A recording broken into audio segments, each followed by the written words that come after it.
que é um problema bastante sério. Obviamente, volto a falar, o problema hoje é muito mais sério para as grandes empresas, porque a maioria das micro e pequenas empresas que estão no Simples já tem uma forma de tributação diferente. Mas é de fato um problema bastante sério do ponto de vista da nossa estrutura tributária.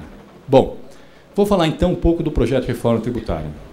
O projeto de reforma tributária ele tem 5 objetivos principais: simplificação do sistema tributário, acabar com a guerra fiscal, corrigir distorções na estrutura tributária que prejudicam o funcionamento eficiente da economia, tem medidas de desoneração tributária focadas em tributos que têm um efeito mais positivo sobre o crescimento, uma melhora da política de desenvolvimento regional e um primeiro passo na melhoria da qualidade das relações federativas.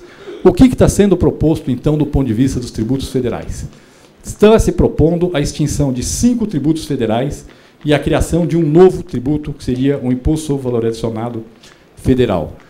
O que tributos estariam sendo extintos? A COFINS, a contribuição para o PIS, a CID Combustíveis e o salário educação, cuja receita seria suprida pelo IVA federal. Ao mesmo tempo, está se propondo a incorporação da contribuição social sobre o lucro líquido ao imposto de renda à pessoa jurídica, de forma a que a empresa passe a pagar apenas um tributo sobre o lucro.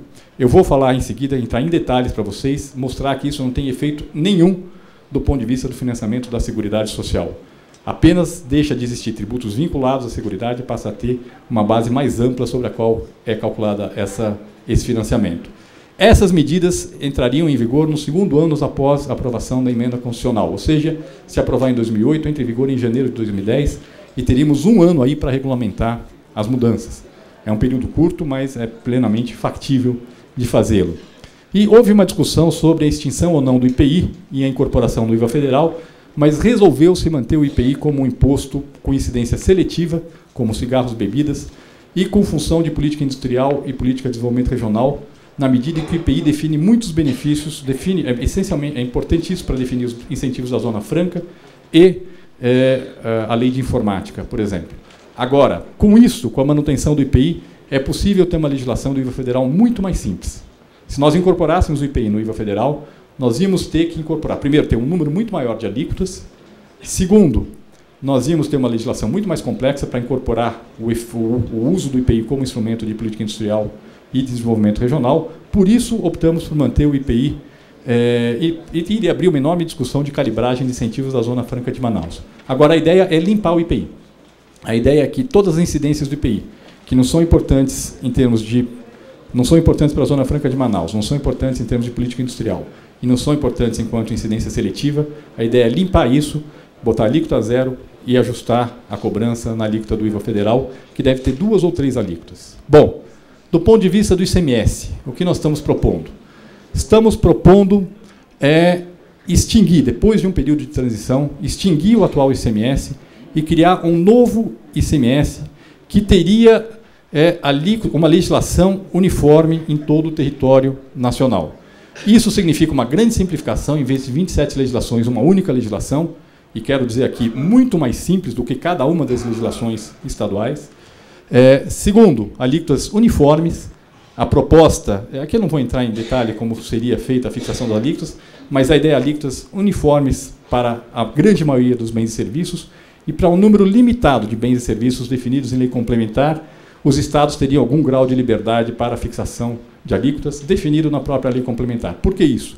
Porque se eu não der esse grau de liberdade, é impossível eu fazer uma transição em que nenhum estado perde receita e que não tem aumento de carga tributária. É impossível ter alíquotas nacionalmente uniformes para todos os bens e serviços e fazer com que nenhum estado perca receita e que não tenha aumento, ou não tenha aumento da carga tributária. Então, para dar algum grau de liberdade dos estados ajustarem sua arrecadação, em função de produtos que hoje já têm uma enorme divergência de alíquotas entre estados, só para dar um exemplo aqui, sei lá, álcool.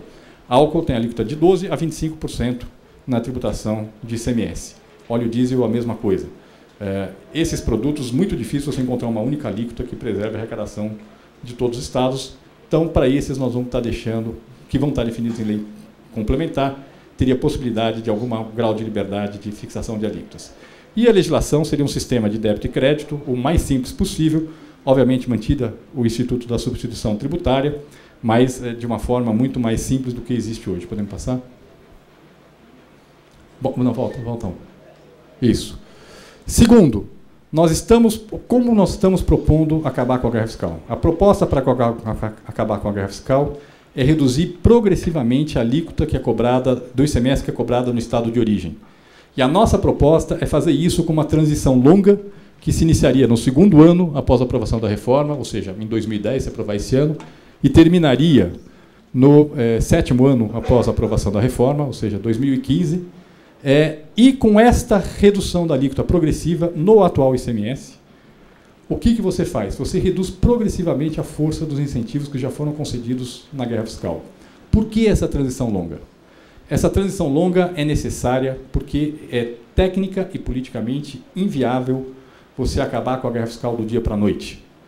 Apesar da maluquice que é hoje o sistema de concessão e contra a guerra fiscal, o fato é que ele define um equilíbrio que define a capacidade competitiva das empresas. É impossível chegar de hoje para amanhã e falar, ó, acabou, não tem mais incentivo da guerra fiscal, tanto do ponto de vista da capacidade competitiva, da estrutura competitiva das empresas, como do ponto de vista político. Por isso nós estamos propondo uma transição progressiva dentro do atual ICMS. E por que estamos propondo fazer a transição do atual ICMS e não no novo ICMS com legislação unificada? Porque se nós fizéssemos a transição, criássemos logo o novo ICMS, nós teríamos que definir que benefícios de guerra fiscal que já foram concedidos no passado que estariam recepcionados no novo tributo. E isso provavelmente ia virar a única discussão da reforma tributária no Congresso Nacional e muito provavelmente inviabilizaria a aprovação do projeto. Por isso, nós não estamos fazendo nenhum arbitramento com relação a benefícios que foram concedidos no passado. O que a reforma coloca é que eles vão perder força progressivamente ao longo do tempo e com a criação do novo ICMS no 8º ano depois da aprovação da reforma, ou seja, em princípio 2016, com uma alíquota de 2% na origem.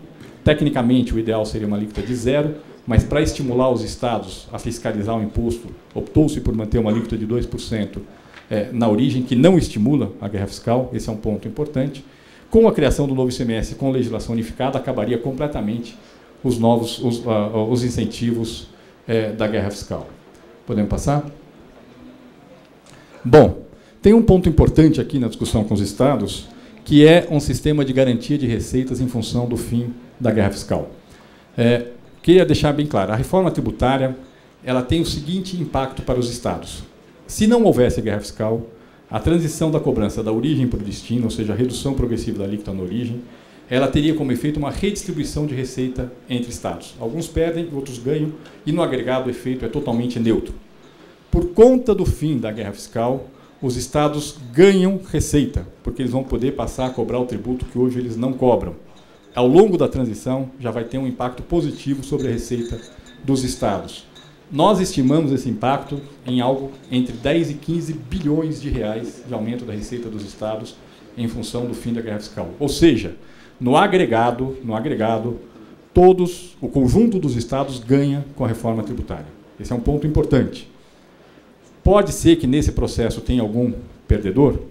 Pode ser. Pode ser que algum estado, o efeito da transição para o destino, a perda de receita resultante da transição do destino, seja menor do que o ganho que ele tem com o fim, com a redução e o fim da guerra fiscal.